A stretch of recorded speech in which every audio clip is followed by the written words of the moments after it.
Les producteurs de Vallon de Haute-Bretagne Communauté vous parlent. On va du côté de Val d'Anast pour découvrir Nakobé, une exploitation particulière, mais on va laisser l'homme derrière cette exploitation tout nous expliquer. Sébastien Cerclé, bonjour. Bonjour. Alors votre cœur de métier, c'est le bœuf de Kobe, c'est ça? On ne dit pas bœuf de Kobe parce qu'on dit Wagyu. Le Kobe est labellisé au Japon. WA c'est Japon, GYQ bœuf. Donc c'est du bœuf japonais. Et qu'on s'appelle. Je suis installé avec ma femme et on a un troupeau de pur Wagyu. On a du croisé Wagyu, on a du Angus, on a de Retata, du Yak, du Gascon, du Galway Beater, du Galway blanc. Chaque race a un goût différent et une texture de viande qui est tout à fait différente. Et on est parti sur le Kobe parce que c'est une race qui est très en vogue côté goût et côté exotique. On a fait également du yak parce que ça permettait. Le yak c'est plus proche du mouton et de la chèvre génétiquement que du bovin. Donc croisé avec du bovin, ça donne un autre goût et une texture tout à fait différente. C'est hyper tendre et ça se marie bien. Il y en a qui préfèrent le yak et d'autres qui préfèrent le Kobe, le Wagyu. Et on est installé sur Mont de Bretagne à Val d'Anast, sur le lieu-dit Psyan. Et ça fait à peu près une dizaine d'années qu'on fait différentes races. On approvisionne les particuliers, les restaurants et les restaurants autour de la Bretagne et aussi même on va jusqu'à Grenoble et sur Nantes et Paris. Vous vouliez me montrer une photo? Allons-y. Donc ça en haut c'est un yak. Alors déjà, très belle bête, j'imagine qu'un troupeau de yak ça doit prendre pas mal de place sur une exploitation. Non, parce que je fais que quelques races, j'en fais 4-5 de chaque race.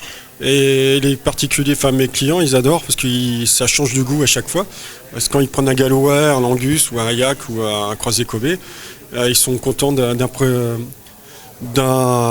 leur faire goûter ça à leurs amis et de les impressionner sur la texture et le goût.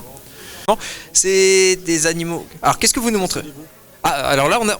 C'est des veaux de yak, donc décrivez-nous un peu la photo, parce que c'est vrai qu'on n'en voit pas souvent. En fin de compte, le papa, Kursef, le yak, il a une bande blanche sur le dos, et ils appellent ça la couronne de l'Himalaya. Et du coup, j'en ai plusieurs de mes veaux qui ont récupéré la couronne de l'Himalaya, comme les races vosgiennes. Et par contre, c'est une race qui est, c'est très vif. Comme la chèvre, ça bouge dans tous les sens.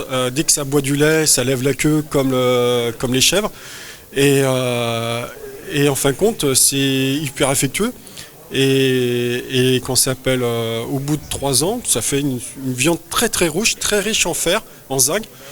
Et une texture, surtout une tendreté, mais c'est impressionnant. Alors, avant d'être mangés, c'est des animaux quand même qui ont une image, c'est des animaux puissants, c'est des animaux forts. Est-ce qu'ils ont bon caractère, les yaks? Est-ce que c'est facile à élever? Oui. J'ai aussi des Highlands, donc ils ont, comme le yak, ils ont des poils longs. Et la particularité d'été, c'est qu'ils vont se mettre à l'ombre toute la journée et ils vont se mettre à brouter la nuit dès que la température va baisser. Et par contre, l'hiver, ça supporte le froid, le vent et la pluie sans aucun souci. Et ce sont des animaux, par contre, on ne peut pas les rentrer dans le bâtiment parce que sinon ils vont transpirer. Ils vont attraper froid. Et il faut qu'ils soient dehors et on les met sous les arbres, à l'abri derrière les haies. Mais ils supportent mieux la température d'hiver dehors que dans un bâtiment. Et ils n'ont pas de souci avec le climat breton, parce que c'est pas forcément. Alors peut-être plus les Highlands, je pensais peut-être aux yaks. En tout cas, je ne sais pas, est-ce que c'est des animaux qui s'adaptent au climat breton? La Highland, ça vient d'Écosse. Donc le vent et la pluie, ils connaissent. Le yak, ça vient d'Himalaya. Donc la température basse, il n'y a aucun souci. Et par contre, le yak, ça mange que du lichen en Himalaya. Et en France, en Bretagne, avec l'herbe, ils font du gras facilement, même avec de la paille. Donc non, au contraire. C'est un peu folklorique parce que mon troupeau est de toutes les couleurs. Des taches un peu partout, comme les Galway Beetle avec une bande blanche au milieu. Il y a des gens qui s'arrêtent des fois pour me demander pourquoi j'ai mis une couverture blanche sur le dos des vaches. Donc quand ils voient leur bêtise, parce qu'ils voient bien quand ils arrivent à la maison que c'est leur vrai poil. Et le gallois aussi, c'est une race d'Écosse, donc ça a le poil long et dense, et ça supporte bien l'hiver aussi, quoi. Il n'y a aucun souci là-dessus. Et la viande, eh ben, les amateurs, ils aiment bien ce genre de viande, surtout la viande de Wagyu. C'est une viande tellement persillée que les gens ont tendance à avoir un peu peur parce que le persillage est infiltré dans la viande, mais c'est du bon gras. C'est riche en oméga 3, en oméga 6 et en acide oléique. C'est du gras qu'en fin de compte, il faut le faire fondre au moment de la cuisson. Il ne faut surtout pas le manger bleu, sinon vous allez vous écœurer en mangeant du beurre. Il faut que tout le gras soit fondu, ça imbibe le goût de la viande et ça déstructure la texture de la viande. Et les gens, quand ils mangent de la viande de pur Wagyu, ils disent c'est pas de la viande, quoi. Même le pot-au-feu, on peut même le couper en tranches, le snacker et vous servez ça à l'apéro. Il n'y a pas besoin de faire grand-chose. Et les steaks hachés, les copains, ils me disent tous, hein, ils se sont fait avoir, ils ont fait goûter aux gamins et maintenant ils veulent que ça. C'est hyper fondant et c'est goûtu, c'est impressionnant. Alors c'est des produits, vous allez me dire si c'est vrai ou pas, mais c'est des produits, on imagine, dans l'inconscient collectif, vu que ça commence à s'installer doucement, c'est un peu des produits de luxe, c'est un peu plus cher que la viande ordinaire, est-ce que c'est vraiment le cas?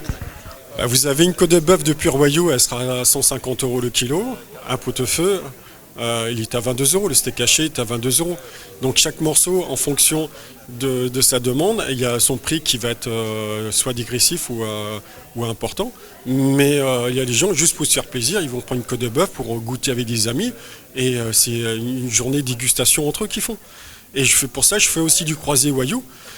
Et je suis moins cher, je suis à 20 € le kilo pour un colis d'assortiment de tout.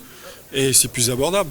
Et les gallois et les angus, je suis à 17 €. Donc là-dessus, il y a tous les portefeuilles et chacun peut se faire plaisir. Et puis on n'est pas obligé de faire une grosse quantité. Où est-ce qu'on trouve votre production? Où est-ce qu'on peut aller se faire plaisir, justement? J'ai différents restaurants qui m'en prennent.